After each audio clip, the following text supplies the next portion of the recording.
Hey everybody, it's Mark, Dr. Deadwax, and it's time for day 11 of the Inbox Challenge. Today's numbers were picked by Balderama69. Danny, thank you for picking the numbers and playing along. And then your selections will be up in a minute. I know you're having a contest right now. It's to find offensive record covers and show them. And I've been going through all my records as part of this process. And honestly, I cannot find anything that I think is offensive and fits with your contest theme.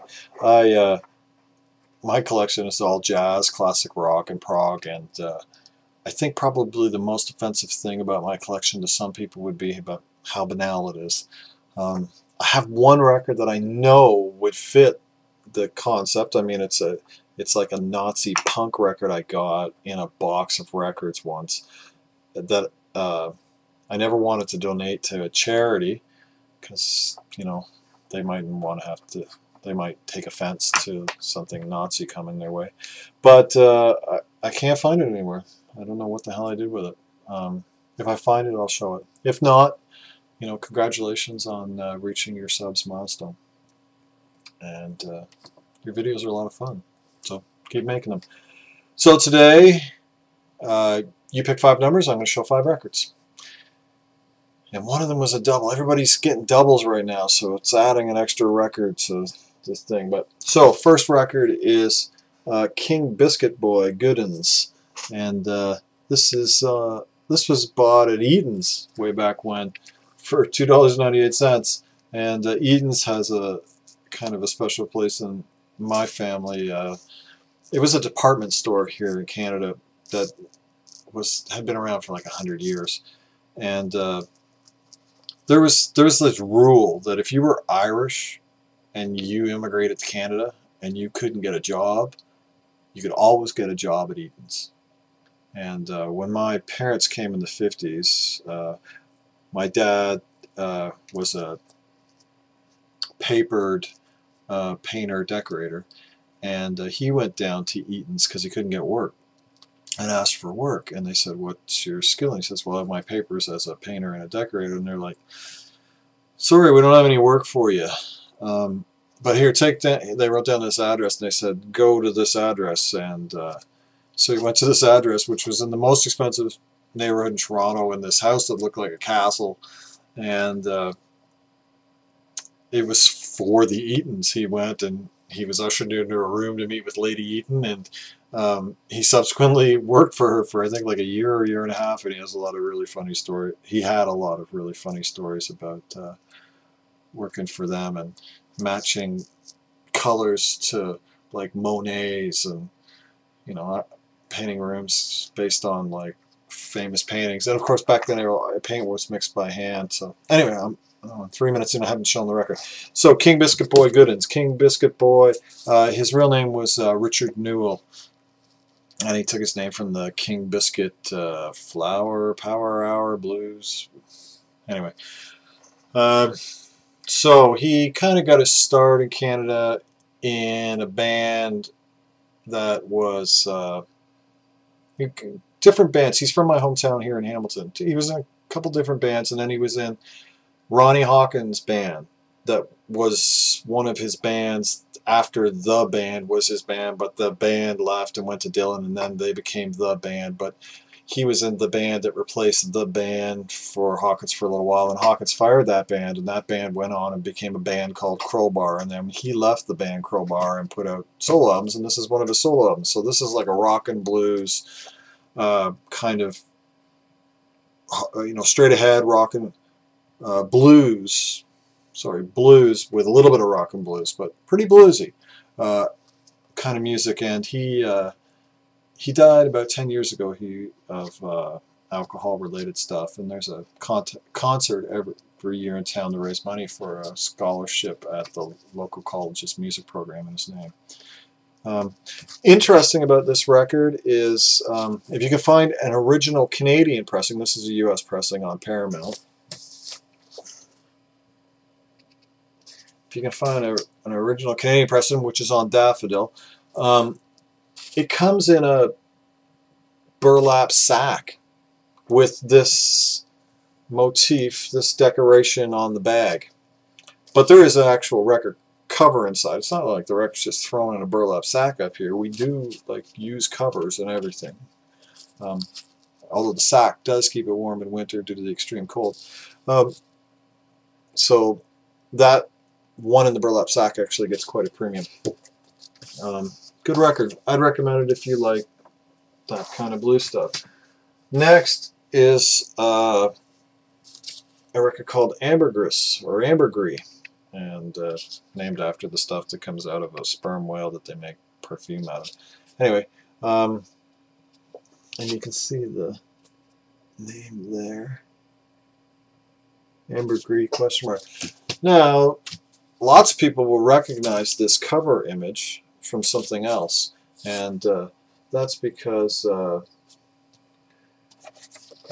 Pavement took it and they wrote a bunch of stuff on it, and they used it as their watery domestic album cover.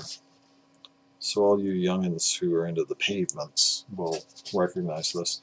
And this, funny enough, this is also on the Paramount label.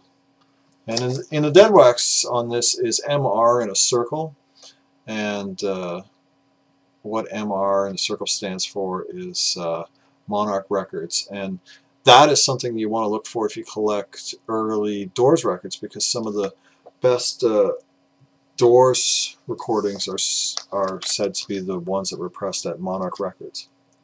The King Biscuit I got from a box from like a free box of records off of like a Craigslist, and this I found at a show for $5. I found one earlier at a show in a dollar bin that was just scratched to shit, and when I asked the dealer what the music was, it was interesting enough that made me want to buy it. And the music is like blood, sweat, and tears, because one of the guys in this band, Jerry Weiss, he was in Blood, Sweat, and Tears for their first record. He helped form the band, and he left the band after that to start this. And this is like a horn-driven music similar to Blood, Sweat, and Tears. More horns, thumping bass, driving, funky. This is fantastic music. Really cool. Honestly, check out some of the tracks off of this on YouTube.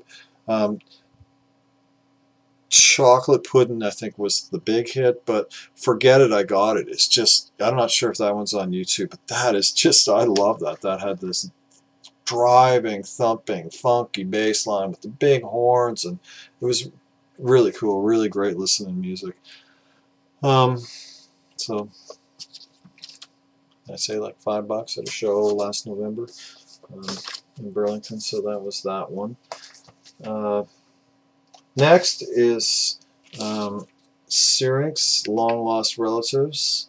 This is a Canadian electronic band, and this record is on the True North label, and the True North label was started by Bernie Finkelstein for his #1 client, Bruce Cockburn, so that Bruce Cockburn could release his first album, and True North became one of the biggest labels, one of the biggest Canadian labels.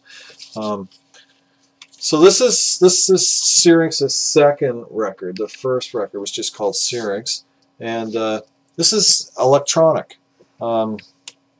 This is John Mills Cockell, who was originally in a Canadian band called Avenue Road that some people might have heard of. They had a hit in like 68, 69, then they broke up, and he started Syrinx with the other two guys. And I've shown a John Mills Cockell solo album which came after Syrinx broke up. But this, I think this was their second, and they only did 2 albums. I've shown one of his solo records in the past. Now, the first Syrinx album was it was an electronica record from 1970. So it had that really simple kind of electronica, you know, almost blippy bloppy electronica. This is more musical in that it's it has like a Middle Eastern tinge to the music, which is kind of cool, possibly inspired by India, but it also seems yeah, so highly recommend this record. This record has Audio Spectrum, NYC, and Al Brown in the Deadwax, and honestly I can't find anything about either of those. which is really weird. I'll just keep looking, and eventually one day in a search somewhere what those places are or were, or maybe somebody knows who's out there. Next is now another Zeppelin record. I've got like 20 Zeppelin records in an inbox full of 2,000 records. So what is that, 1% of the inboxes? And yet I've pulled 2 of these based on people's numbers. Yet I probably have 25 Pink Floyd records in that same box, and I haven't pulled any, so it's kind of funny. This is a second Canadian pressing. I just buy all the Zeppelins I see that are clean. This is a sec to see if the masterings are any different. This is a second Canadian pressing. It's on the Atlantic label, and it sounds terrible, and there's really nothing else to talk about. It's got the dreaded 2HKD whatever prefix at the end of the dead wax, and that's just the kiss of death for Canadian mastering, in my opinion. It's like the 2 something means they cut the top 2 hearts off of all the sound. Next and last is Sting's Bring On the Night. This is when Sting left the Police, or the Police broke up. Sting released his first record, Dream of the Blue Turtles, and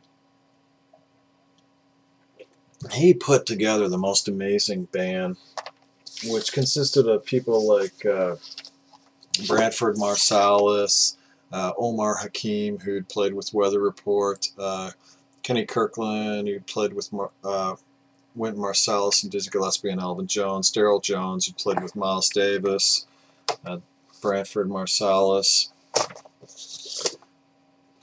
And I think the people around him said, you know, wow, how the hell did he pull this off? We better document this because, you know, this isn't going to last long. And so when he went out to tour the Dream of the Blue Turtles, they filmed it and they did this live record. And this is not a common record to see on vinyl, and it wasn't much of a hit as a CD either, but I had it on CD and I loved it. And there's the label. This is a UK pressing,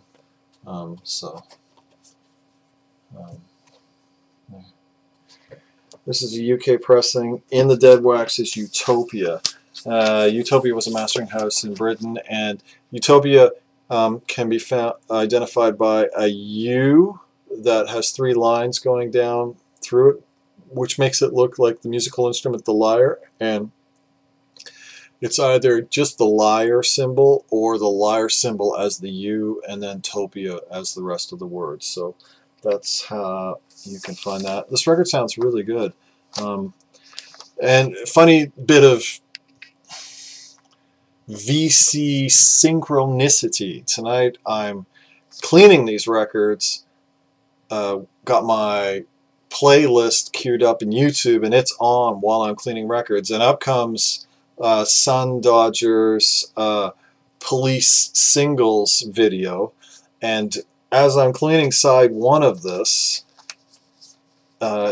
which has my favorite track on this, which is why I wanted it on vinyl, which was Sting's, this band's version of the B-side song Low Life. Gary shows his single with Low Life as the B-side, so that was an interesting bit of VC synchronicity. But yeah, the Low Life track on this I think is the most fantastic, really cool interpretation of the song, and there's just some great interpretations of Police singles on this record.